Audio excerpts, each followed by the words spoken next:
আসসালামু আলাইকুম। আমি মির্জা মোহাম্মদ মাজহারুল ইসলাম, প্রভাষক, রাষ্ট্রবিজ্ঞান বিভাগ, শহীদ ভবানী প্রসাদ সাহা সরকারি কলেজ, মির্জাপুর, টাঙ্গাইল এবং বাংলাদেশ সরকারি কলেজ শিক্ষক পরিষদের কেন্দ্রীয় কমিটির সাংগঠনিক সম্পাদক।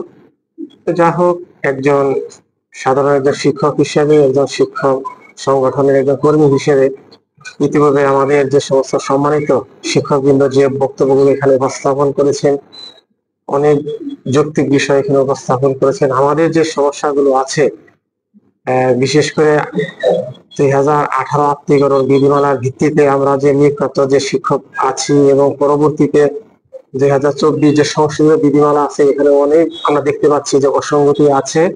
সেগুলো যথাযথ কর্তৃপক্ষ যারা আছে এখনো এগুলো সংশোধন করা যায়, হয়তো ওনারা এই দৃষ্টিতে দেখবেন। এবং এখানে আমাদের মূল যে বিষয়গুলো আসছে এখানে সেগুলো হচ্ছে যে আমাদের পদোন্নতি নাই, পদোন্নতি, পদসভার নীতি, আর্থিক বা বিয়ের সুরক্ষা, যাদের বেতন ভাতা কমে গেছেন, বেসরকারি অবস্থায় যারা যে স্কেলে বেতন ভাতা পেতেন, আত্মীকরণ হওয়ার পরে তারা অবনমন হয়েছেন, বিষয়গুলো আছে। বদলির বিষয়গুলো আছে। তারপরে জ্যেষ্ঠতার যে বিষয়গুলো আছে, যোগদানের ভিত্তিতে বেসরকারি অবস্থায় যারা যেভাবে যোগদান করেছেন, আত্মীকরণ হওয়ার পরে তাদের যে জ্যেষ্ঠতা এভাবে নির্ধারিত হবে। এই বিষয়গুলো আছেন আমাদের সম্মানিত শিক্ষক নেতৃবৃন্দ উপস্থাপন করেছেন। আমি আর এগুলো নতুন করে উপস্থাপন করতে চাচ্ছি না।